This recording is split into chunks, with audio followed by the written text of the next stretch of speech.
जय हिंद। यहाँ पे देख पा रहे हैं एक रेलवे की तरफ से नोटिफिकेशन आउट किया गया है। जो आपका ये एएलपी असिस्टेंट लोको पायलट के लिए वैकेंसी के रिगार्डिंग ये नोटिफिकेशन आउट किया गया है। बहुत सारा ये नोटिफिकेशन वायरल भी हो पा रहा है। तो यहाँ पे क्या कुछ है इस वीडियो में समझते हैं, और आपका टोटल कितना वैकेंसी आने वाला था, लेकिन ये नोटिफिकेशन में कुछ और यहाँ पे शो किया गया है। तो चलिए समझते हैं कि ये एएलपी के लिए रेलवे की तरफ से ये नोटिफिकेशन निकाल दिया गया असिस्टेंट लोको पायलट के लिए। तो क्या कुछ है इस वीडियो में, इस नोटिस में मैं आपको पूरा डिटेल बता रहा हूं। देखिए यहाँ पे ये फेक आपका नोटिस नहीं है, यहाँ पे साफ साफ जाहिर कर दिया गया है centralised employ notice CN number करके 01/2024 करके लिखा हुआ है। Government of India ministry of railway ऊपर में लिखा हुआ है। रेलवे रिक्रूटमेंट्स बोर्ड लिखा हुआ है, उसके नीचे में आपका यहाँ पे एम्प्लॉयमेंट नोटिस है। चलिए इसी के थ्रू आपको समझा जा रहा है। और बाकी यहाँ पे जो पोस्ट आपका निकला है टेक्नीशियन ने, यहाँ पे एएलपी का निकाला गया असिस्टेंट लोको पायलट के लिए।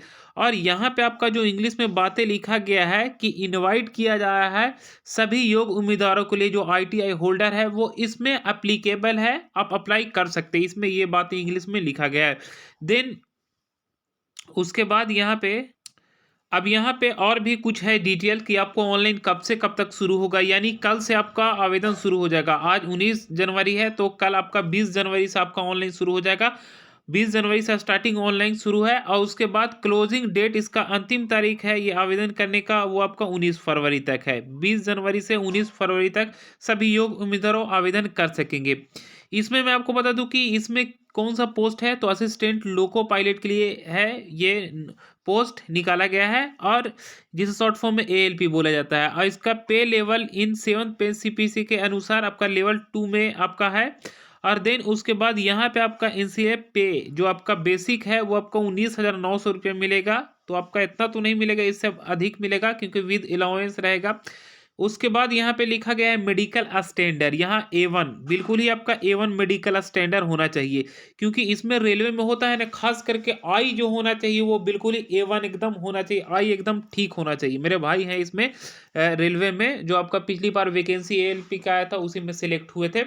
तो वो अब सीनियर हो चुके हैं वहाँ पे, उनका एक्सपीरियंस भी हो चुका है। तो उनसे बहुत कुछ मुझे सीखने का और समझने को भी मिला है, क्योंकि ये किस टाइप से जॉब है, क्या है इसका। मैं एक आपको जॉब प्रोफाइल का भी पूरा डिटेल बताऊंगा। हालांकि जॉब प्रोफाइल तो जानते हैं कि आपको बस ट्रेन ड्राइवर आपको बन जाना है, लेकिन बट बात इसमें यह होती है कि कैसे आपको यहाँ पे क्या करना होता है, शिफ्ट कैसे होता है, कब आपको बुलाया जाता है। इसमें आपको कभी भी आपका नाइट में भी आपको जाना पड़ सकता है, ठीक है। तो इसके लिए मैं अलग से एक वीडियो बनाऊंगा कि आपका किस टाइप से आपको इसमें जॉब प्रोफाइल रहता है, कैसा क्या आपको रहता है, एवरी डे आपको जाना होता है या कितना आपका स्टेशन में जाना होता है। मेरे भाई जो है उनका एक मतलब कि जहाँ पे है वहाँ पे जिस जगह पे उनका पोस्टिंग है, उनके पोस्टिंग के अनुसार 3 जगह पे वो जाते हैं।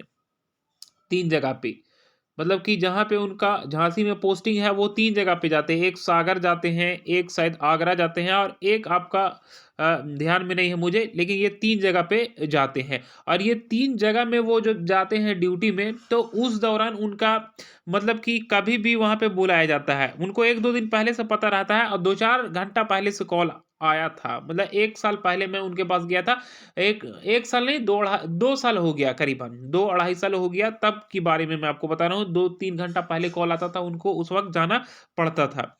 तो अब तो शायद सीनियर हो गए बहुत ही, क्योंकि अब सीनियर हो गए तो उसके अनुसार आपका जब टाइमिंग भी बता दिया गया होगा पहले से। लेकिन पहले शुरुआती पीरियड में तो समझिए 1-2 घंटा पहले से इन्फॉर्मेशन आता था, और उस दौरान आपको जाना ही पड़ता था। चाहे आपको नाइट हो या डे हो, किसी वक़्त भी आपको जाना ही पड़ेगा। यानी आप नाइट में सोए हुए हैं 12 बजे या 1 बजे, किसी वक़्त आपका कॉल आएगा, रिसीव करके आपको जाना पड़ सकता है। ये आपका स्टार्टिंग पीरियड के बारे में बता रहा हूँ। बाकी उसमें एक्सपीरियंस होगा, देन उसके बाद क्या होगा आई डोंट नो। उसके बाद यहाँ पे एज लिमिट जो दिया गया 18 से 30 साल के बिटवीन में आपका एज लिमिट होना चाहिए 1/7/2024 के अकॉर्डिंग। यानी 1/7/2024 को कम से कम 18 होना चाहिए, और 1/7/2024 को मैक्सिमम 30 होना चाहिए। इसमें टोटल वैकेंसी है 5696 है। केवल आपका वैकेंसी है 5696 टोटल वैकेंसी है। 5696 इसमें टोटल वैकेंसी है। भाई आपको पता था, सुन रहे होंगे कि आपका 55,000 या 56,000 के आसपास आपका वैकेंसी आने वाला है। आप केवल सुन ही रहे थे, लेकिन आपका ऑफिशियल नोटिस निकला तो कुछ और ही नज़ारा बदल गया। केवल 5,000 आपका हो गया, 5,696 टोटल आपका वैकेंसी निकला है। इसीलिए मैं आपको बार-बार बताता हूँ कि देखिए, कोई भी यूट्यूबर बताए या आपका ऑफिशियल वेबसाइट पे बताए, उस पे बिलीव करने लायक कुछ है ही नहीं, क्योंकि ऑफिशियल नोटिस में जो बताया जाता है, उसके अलावा आपको कुछ भी, मेन वही आपका हो गया। पहले से आपके इतना बोलते रहेंगे, इतना वैकेंसी आने वाला है, इतना पदों की संख्या, खास करके पोस्ट में जितना जो आपका नंबर ऑफ पोस्ट रहता है, उसमें तो एकदम एकदम डिफरेंस हो जाता है जब उसका नोटिफिकेशन आउट किया जाता है। भले ही एग्जाम पैटर्न सिलेबस वगैरह जो प्रीवियस ईयर के अकॉर्डिंग रहता है उसके अनुसार बता देते हैं, तो ये तो खैर कॉमन चीज है। लेकिन कोई वैकेंसी के बारे में कोई नहीं बता सकता है कि कितना आपको पदों की संख्या आने वाली है। बस क्योंकि आप जान रहे थे 55-56 हजार आने वाला था, और यहाँ पे आ गया 5,696 केवल केवल पोस्ट है। तो इसके हिसाब से आपको ऑफिशियल नोटिस पे ही बिलीव करना है। देन उसके बाद एज लिमिट समझ गए, यहाँ पे टोटल वैकेंसी समझ गए। अब यहाँ पे क्या कुछ है, यहाँ पे फिजिकली इन ऑल रिस्पेक्ट्स, जो आपका फिजिकली होना चाहिए, मेडिकल स्टैंडर्ड तो एवन एकदम फिट होना चाहिए भाई आपको।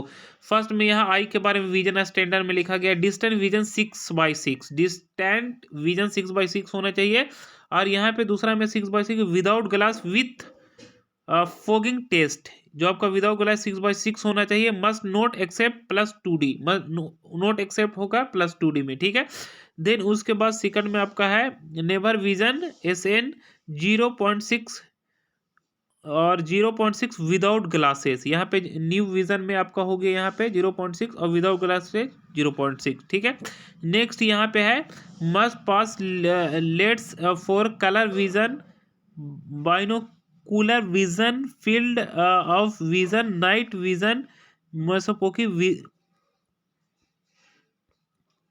मेसोपिक विजन ETC। यानी कि आपका जो आंखों की जो बीमारी होता है वो आपका नहीं होना चाहिए इसमें, ये सब कुछ मतलब फिट आपका होना चाहिए।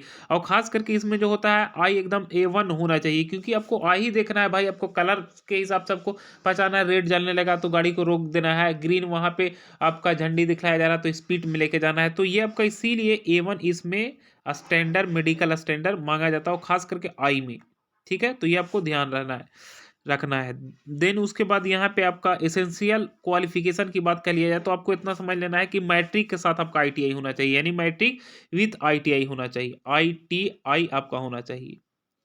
मैट्रिक के साथ आपका ITI आप ऑलरेडी पहले जानती है। अब यहाँ पे उसके समकक्ष में भी है ITI, उसके अकॉर्डिंग यहाँ पे कर सकते हैं। जैसे जैसे यहाँ पे देखिए matriculation SLC plus in ITI from recognised institution of NCVT STVT, सभी से ट्रेड, यहाँ फीटर वगैरह, इलेक्ट्रीशियन हो गया, इंस्ट्रूमेंट मैकेनिकल हो गया, जितना भी यहाँ पे ट्रेड के हिसाब से आप किए हैं तो इसमें एलिजिबल आप होंगे अगर इसमें आपका शो किया जा रहा है। बस मोटा मोटी समझ लिया जाए कि आपको ITI होना चाहिए तो आप अप्लाई कर सकते हैं। तो ये आपका शॉर्ट नोटिफिकेशन मेरे पास आया था, इसीलिए मैं आपको जानकारी ये दे दिया। फिर हम इसी तरह का नेक्स्ट वीडियो लेके आएंगे लेटेस्ट जानकारी के साथ। Thanks for watching this video.